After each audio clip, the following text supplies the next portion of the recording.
this is my round 3 game from the tournament where I was playing against candidate master Hui Li. He is also apparently Macau's #1 FIDE rated player, so there is that. But yeah, obviously I'm the slightly higher rated player in this game.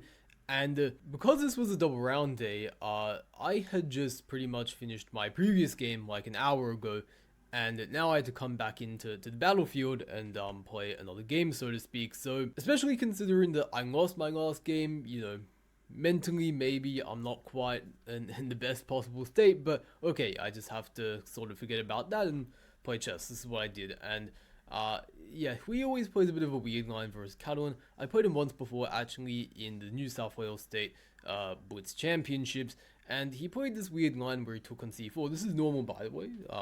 You know, there's two types of approaches. In Catalan, usually, like the close approach, where they like, you know, do one of these moves, and then they like put a pawn on c6, castle, b6, bishop b7, normal stuff, or they go for the more sharp approach with d takes c4.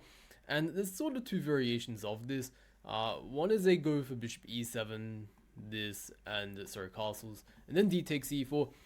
This actually isn't very sharp. This is like a very solid approach, or they go for d takes c4, bishop g2, and these lines tend to, not always, but most of them have a more sharper characteristic to them. For example, they could go b5, they could go bishop d7, bishop c6, where actually black very often castles long. They can go for bishop b4 check, they could go for c5, the list goes on and on, right? But Hui in this game plays a bit of a weird move. He plays bishop e7, and if white just castles in this position, we will actually transpose to the other line, where in this position black plays bishop e7, bishop g2, castles, and then d takes c4. And you may be thinking, well, like, what's the difference then? But the difference is that both sides have not yet castled, so white can actually exploit this particular move order by going queen a4 check. And that may also sort of lead you to ask, well, why not queen a4 check in this position? And it's interesting because theoretically in this position, queen a4 check is not considered to be that great. It's considered the black can equalize, at least equalize, very often even take over, maybe some advantage, without really putting in that much effort. For example, the most logical move for black is knight b7, bishop g2, a6. Black clearly does want to play b5, and after queen takes c4, there is also knight c3, but just for simplicity's sake, to try and show what I'm getting across, b5, and let's say like queen c6 is a little bit tricky, but you know, if queen c2 instead, very easily black will play bishop b7, c5, and equalize the position already. So queen c6 is a little bit more tricky, but okay, the queen's gonna get kicked out anyway in c5, and black is doing pretty okay. Whereas if you compare this whole sort of line to what happens after bishop e7, queen a4 check, and bishop d7 was played in the game actually, but let's say knight bd7, queen takes c4, a6, yeah, pretty much white can just go queen c2, and now the issue is that black struggles in getting in b5, bishop b7, and if they can't really get in this like whole sort of thing, let's say, because we're going to play knight e5, and because our bishop is on g2 already, where if we compare it to like this position, right, where, you know, like black is in time to play bishop b7 and sort of, you know, break in the center of c5, or actually even if we compare this to like immediately taking on c4, a6, queen c2, b5, this is a bit better of a comparison maybe. Obviously we can't really, well, we could go knight e5, but it doesn't really do anything compared to when the bishop is on g2, and black's complementary move, you could say, was bishop e7, which didn't really help much with the analogous position that could have maybe happened in the game but did not, where, you know, again, black really struggled to get in this b5 move. And so because of all this drama, basically the line that my opponent went for in the game, and for some reason he keeps playing, I don't know why, but bishop g2, bishop e7, like queen a4 check is just kind of unpleasant. And really, if you're going to go for this line, you should go bishop e7, bishop g2, castles, then d takes c4, so that now if white tries to go for this, you can activate your bishop. These days the main line is actually to go a4, and there's a lot of theory here. I actually had this in my round, I think 9 game of this tournament. I might be getting that wrong, but okay, again, the lines went for in the game with d takes c4 and then bishop e7, very passive. Not really any good reason that anyone should ever play like this, but okay, so what happened in the game. and bishop d7 was played instead of say going knight b7 or maybe c6. Okay, so we have this, bishop takes d4, queen takes c4, and then bishop c6 is rather what I meant to say, and now after castles. I guess it's also worth comparing this position to the very common one, which occurs also after bishop d7, queen, okay, I should play the moves out properly just so we are on the same page. So this is one of the main lines in the Catalan these days, queen c2, a6, and now a4, stopping kind of b5, bishop d7, and now queen takes c4, bishop c6. This is very similar to the position we got in the game, except, you know, there's no pawn on a4 and there's no pawn on a6. Who's this benefit? Well, clearly benefits white, actually, because when we play a4, it weakens b4 square, and basically that makes white's pawn structure a lot less flexible, and again, for that reason, this position is not so great for black. They're just kind of a bit passive, and yeah, I wouldn't really want to play this personally. But okay, bishop d5 happened. I guess if he just castles, you know, this sort of position could occur, and, you know, I'm probably gonna, if possible, get an e4, develop my pieces, and I have a pretty nice advantage. So instead of the game, he tried to go after castles, bishop d5, and he tries to sort of harass my queen a little bit. And you know, if two grandmasters are playing, if they were okay with a draw, it wouldn't be unheard of to just sort of do this and like agree to a draw in 10 moves, but obviously, you know, I want to win this game. And actually, in hindsight, it may have been slightly more accurate to play knight c3 before castles, just so that after bishop d5 here, you know, maybe I could take and go queen b5 check. Actually, that could be quite annoying. But at the very least, I could go queen d3, and now they can't really keep harassing my queen. But okay, I mean, castles should still be okay. But after bishop d5, the following moves, queen d1. And I mean, okay, it is a bit passive going to d1, but like, where else do I put my queen? Like, for example, maybe d2 is for what some reason chess bases are saying. Everyone in the database so has been queen d1. Obviously, we go to b3, you're just gonna keep getting harassed. So d1 feels like a logical place to go, and now black goes c5. If they just play like a castles, for example, then I'm going to play knight c3, bishop c6, maybe bring my queen back to d3, could also go to c2, and basically this whole bishop zigzag was for what? I don't know. So c5 feels like the logical, consistent follow-up, you could say, and I go knight c3 in this position, kicking the bishop. Bishop c6 feels quite logical.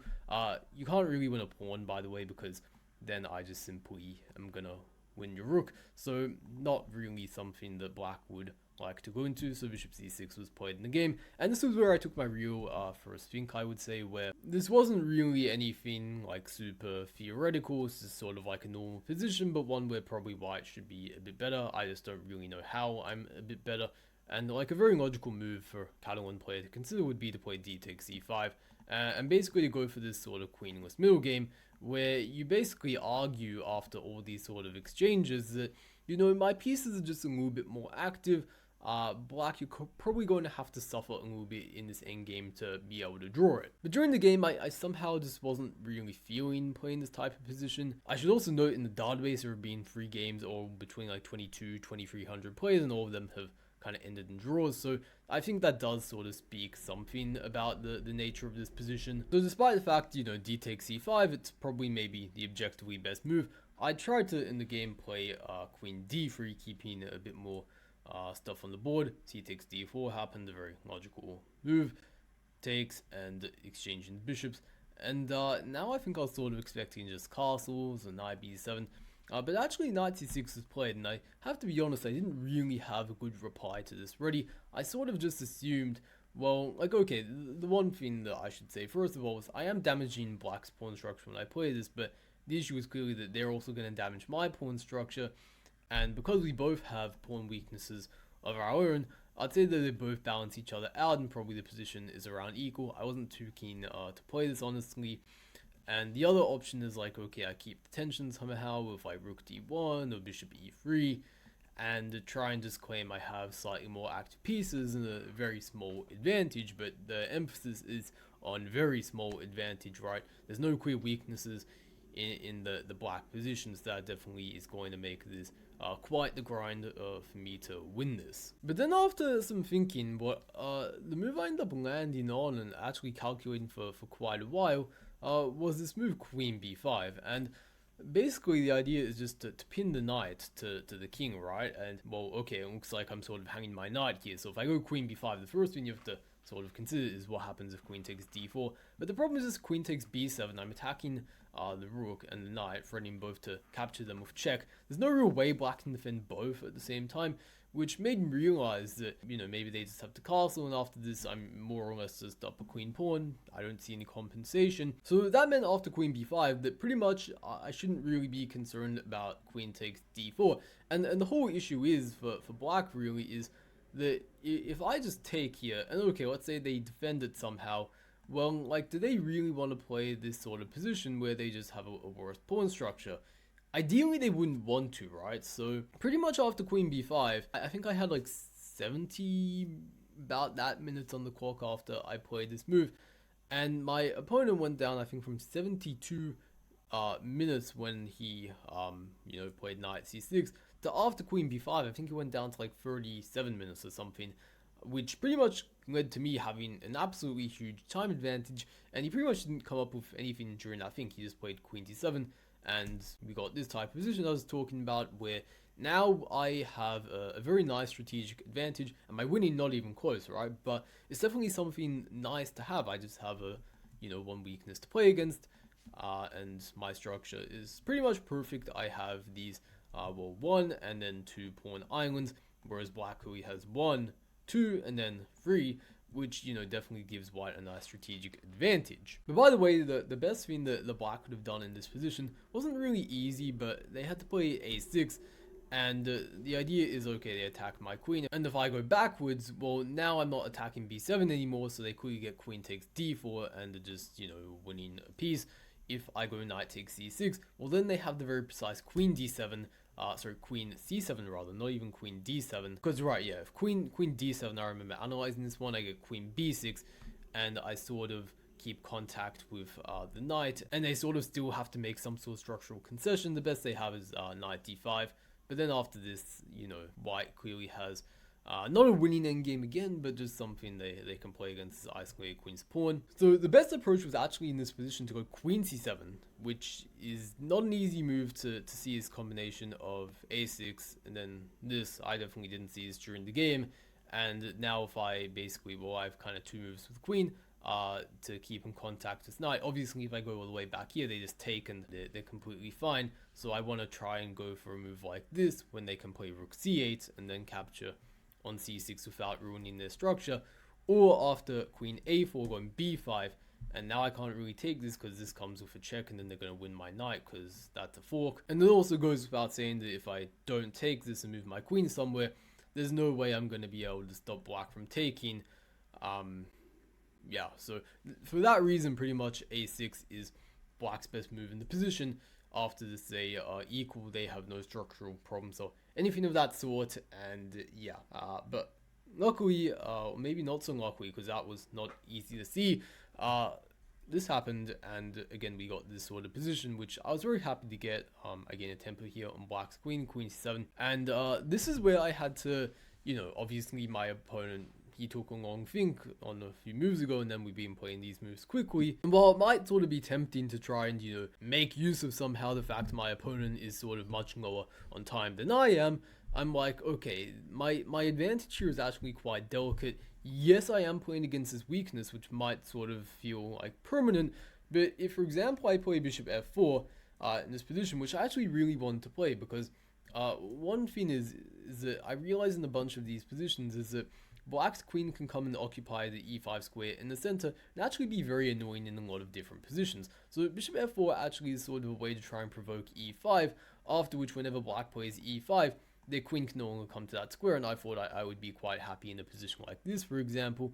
But I realized quite quickly that, okay, if I go bishop f4 immediately, I'm just forcing them to play a good move, queen b6, and now not only are they attacking my queen, but they're also attacking the pawn on b2. I could sacrifice that pawn, but I don't really believe in this, and if I don't sacrifice it, I have to take this, and now I'm improving their structure. This has gone from 2 pawn islands to just, you know, 1 pawn island, and I thought for that reason pretty much black is doing completely fine here, and for that reason I did not want to play the rather natural looking bishop f4. So for that reason, in the game, what I ended up playing was knight a4 actually, with the idea that, okay, my knight is sort of on the rim a little bit here, I am neglecting the center, but I am sort of preparing this move now, bishop f4, with the point in mind that they cannot go to b6 because my knight is covering that square. But I realized after I played this on my opponent's time, right, that you could probably go queen e5 anyway, as we were discussing earlier, and you know, if I take on c6, he's probably going to take on e2, and he's probably fine in that position. And if I try to like kick the queen around, well, actually I'm not sure I quite saw this one during the game, the detail I'm about to show. I think during the game thought I was doing quite okay, but he actually is queen b5. And I remember definitely seeing something like this later on in the game, but not at this exact moment. And the danger of this sort of danger, so to speak, I mean, White's not going to lose the game, but at least from like, I want to win the game perspective, you don't really want to take, because again, you're fixing Black's pawn structure now. They have absolutely no problems. Good luck winning this, right? So with this in mind, and this sort of dynamic queen e5 idea, and sometimes coming to b5 being quite okay for Black, after the game I definitely want to try and find some improvements, and I think probably the simplest one for White to go for in this position is just b3. And now if, you know, queen e5, well, we're just going to go bishop b2 and impose the queen like this. I think it's kind of a little bit sketchy standing on this diagonal. They also definitely do not have queen b5 with the knight standing here. But let's say they go knight d5, bishop b2. I definitely think we just have a nice strategic advantage. Rook's coming to c1. Maybe the knight's going to take here even. It can come to e4 as well, and maybe go to c5. And if Black tries to, of course, like oppose the bishop like this, well, it doesn't really work so well. At the very least, we can take and damage the kingside structure a little bit now. And I think that we are doing pretty well in this position. Are we winning? Again, probably not quite yet, but definitely it's a little bit unpleasant for Black, this sort of weakened kingside shelter. But okay, luckily in the game, what ended up happening after knight a4 was actually not a very good move, rook fd8. And like, it looks very natural, right? You bring your rook to the center, but my opponent just was not thinking about what I wanted to, which was play bishop f4. And again, now this is just strong because he cannot go to b6. If he goes e5, bishop g5, and like if I go bishop g5 also immediately here, again, like queen e5 is quite annoying. Now he doesn't have that, and probably, if possible, I'm just going to exchange these pieces off and have a sort of good knight for maybe not so great bishop, you could argue. But okay, what ended up happening after bishop f4 was queen c8. He offers a queen trade, and I mean, generally with these sort of positions, right, like when you're the one who has a better pawn structure and your opponent has weaknesses, it's generally considered the side who's playing against weaknesses wants to keep the heavy pieces on. It tends to be a little bit easier to target weaknesses with heavy pieces opposed to minor pieces. So if we just exchange off like all the minor pieces, or all the heavy pieces rather in this position, probably Black would be doing not so bad. But on the other hand, if I avoided heavy piece exchanges and focus on maybe a few minor piece ones, that would probably be more in my interest. So that is why in this position, well, I played rook takes d8 check, and first of all, the point was they take the queen while I win the pawn. So after bishop takes d8, which was kind of forced, now I go queen c4, avoiding sort of bigger heavy piece exchange. The reason I made one exchange of heavy pieces, well, technically, like, I can't avoid like a heavy piece exchange if Black really wants to. Like in this position, if I play queen c4 immediately, if Black really wanted to, they could take. And like, I feel that this position is a bit better than like this one, because I've sort of forced the bishop back to d8, you could argue. But also, that aside, it's a very common technique in a lot of these sort of endgames where one side has an advantage to just trade one pair of rooks. It's sort of well known that if you just trade one, for whatever mystical reason, that just sort of helps basically prevent a bunch of your opponent's counterplay. So that is what I did, and the engine actually claims in this position that it's fine to also trade the queens, and like I have some nice advantage in this position. I'm sure that's probably also somehow true, but I just wanted to stick to the sort of principles that I knew, and I felt if I did that, probably some decent enough things should happen. And then we reach this position where you know, I thought that, again, like I'm feeling very comfortable. I'm just sort of slowly massaging my opponents, so to speak. And one of the ideas I had, because, you know, I talk about how I maybe want to exchange some minor pieces, that maybe bishop g5 is a a reasonable idea. However, I soon realized that this is probably a crap idea because in this position, black is a very concrete resource. Queen b5, we showed this earlier, they are basically forking all my pieces, and I would love to play a move like queen c2, avoiding the queen exchange, but unfortunately then they would take my bishop. I don't want that. I also can't go queen c1 because then they would take my knight. So I realized that I don't want to go into that, especially since, like, of course I don't want to take and fix their structure. That is my worst nightmare. So I played rook c1 first. I attacked the weak c6 pawn, rook c8. Now I decide to go bishop g5, the whole point being that they can't really go queen b5 here because then their rook hangs on c8. So I thought that was a bit of a clever idea. However, this was also a bit of a moment where maybe some other options could have been explored. For example, the engine's actually top choice is to go knight c5, which I didn't consider too strongly in the game because I thought I was losing the pawn, but actually queen a6, and it is not the case. I am attacking black's rook, and in fact they cannot really save the rook. They are completely losing. If they go here in the corner, that's not saving you. You can run, but you cannot hide. Yeah, I think that speaks for itself. So knight c5, well, they can actually go queen b5, and again, we don't really want to exchange the queens off. Like that, at least we could go knight d3. This is what the engine is kind of talking about. Now this is actually a threat, so black kind of has to tread a bit more carefully, you could say. And I guess again, like if they just kind of exchange queens, like we are making an exchange of heavy pieces, but I guess the point is that like there's all these threats, and like maybe the rook can also swing over here and sort of massage them in a slightly different spot, and it's very difficult again for them to really hold all of this together. But okay, I mean, bishop g5, it's a good enough move. I'm not spoiling the advantage, and I want to exchange these pieces. And I thought basically, you know, I just take my pawn off of the square where it's being attacked, and now sort of I felt like, in some sense, I thought I almost had a good knight versus a bad bishop, and it might feel weird to call this bishop bad, and maybe I'm sort of overstating it, but I did really feel that my knight's a lot more versatile in the ways it can be used as opposed to black's bishop, where it doesn't really have any like weaknesses it can sort of attack in my position. At least that's sort of what I thought. I felt that's playing a lot more defensive role, sort of trying to like plug up a few things here and there, whereas my knight can definitely be used a bit more offensively, as we will see as the game continues. So bishop e7 is what was played. I should also note that pretty much every moment in a lot of these positions that we had, c5 was something which sort of could be considered.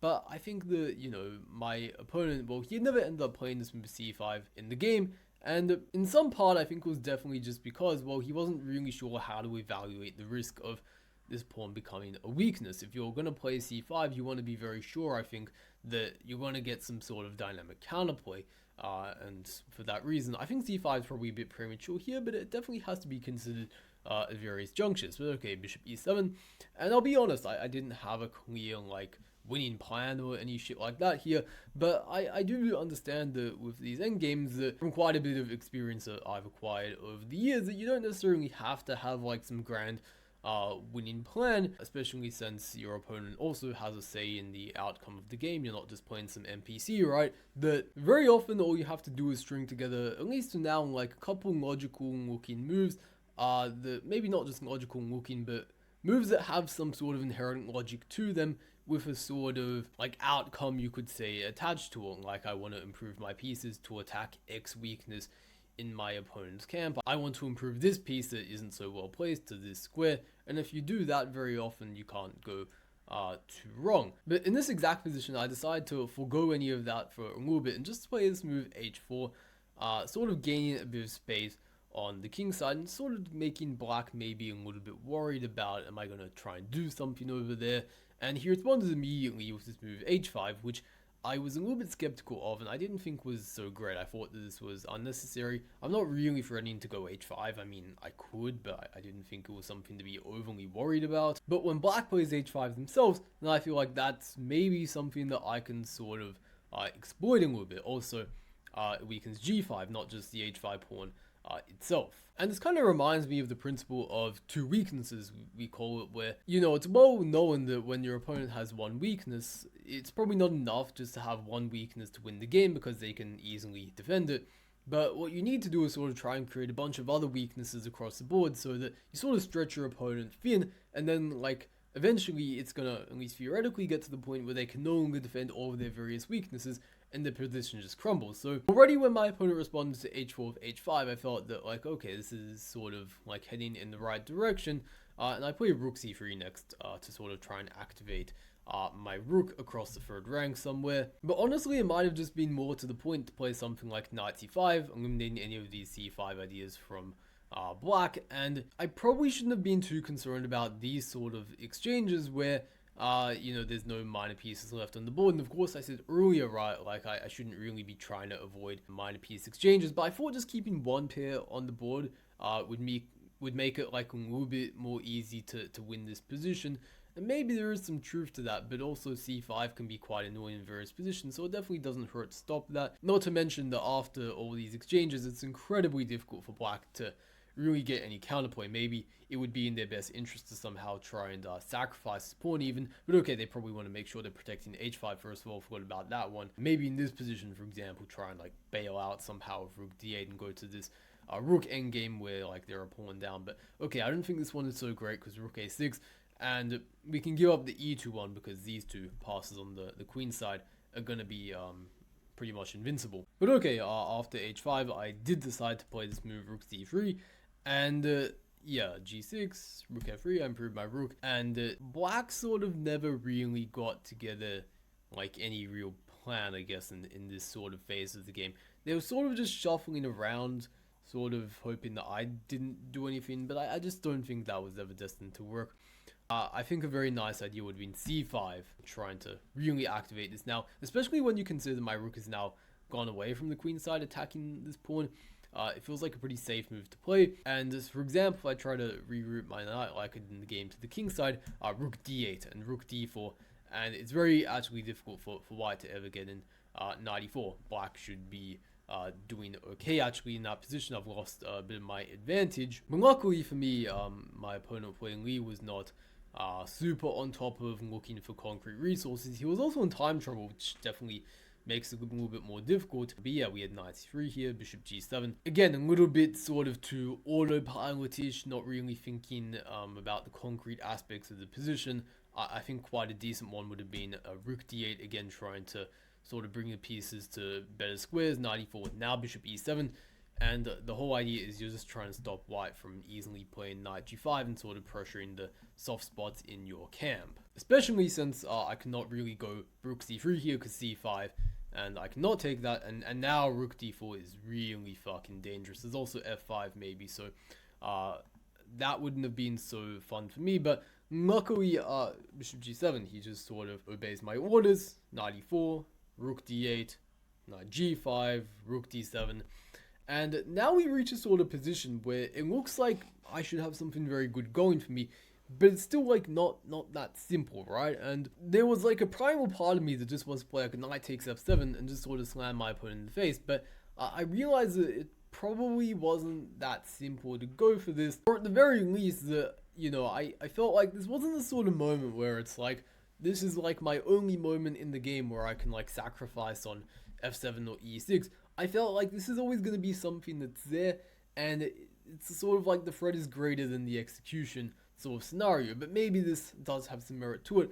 I just didn't see any reason to like really rush into, especially since I had a bit of a time advantage on my opponent. And generally speaking, the way to beat someone who's in time trouble is not trying to go into like all these forced variations, because it's a lot more easy actually when you're in time trouble to calculate forced variations.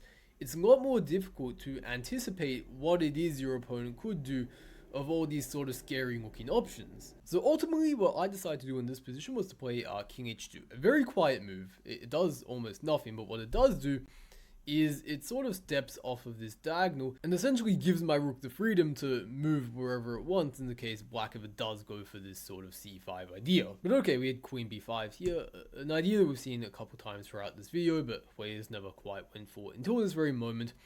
And I of course avoid the queen exchange. I don't want to like fix his structure or let him ruin mine. So yeah, I go queen c2, and it's also worth noting there was like a really weird, or at least like on the surface weird engine idea, which was clearly better than all the other moves by Stockfish at least, which was bishop a1. And At first you look at this move and you're sort of like, what the fuck does bishop a1 do, right? Like, that doesn't make any sense at all. But actually the idea is to play king g7, bring the king over to like sort of hold together the structure a little bit more, also like avoid any checks on this diagonal potentially, and then like bring the bishop back to either like e5 or f6 and just try and consolidate the position a little bit more. And the reason that you cannot just go, well, first of all, you cannot go bishop e5 quite, bishop f6 rather, immediately, because then I take it and you're dead. If you go bishop e5, this also has an issue that I'm going to take here, take, and then I'm going to fork that and that. Not good. So it actually sort of makes sense when you analyze some of these other separate options why bishop a1 is the like best move in the position. I just don't know any humans who would actually find bishop a1 and like really like it. Maybe you could come up plausibly with the idea of bishop a1 in the game, but to have the like the balls to like play it and really believe in it, I don't know. Like, have to be some like ninja shit from Magnus Carlsen, right? But like, okay, queen b5 was played in the game. And it's not like even after bishop a1 as well that black is equal. It's sort of like they're like maybe gone from worse to like slightly worse, you know, so not the monumental sort of saving the game sort of thing, I guess you could say. But yeah, okay, queen c2, and like again, like black has to be really careful in this position. They just cannot just play bishop h6 and try and exchange off my knight. I'm gonna take you now, and this is what I meant when the threat is greater than execution, right? Black always has to be really careful of these sort of ideas, because if they take and they're done for. Also, if they do this, I might even have like instead of knight takes f7, rook takes f7, right? And this is also really bad since that is just simply mate. But okay, still Hui, he hangs in the game after queen c2. He goes queen b6, sort of maybe paralyzing my rook, you could say, down to holding the f2 square together.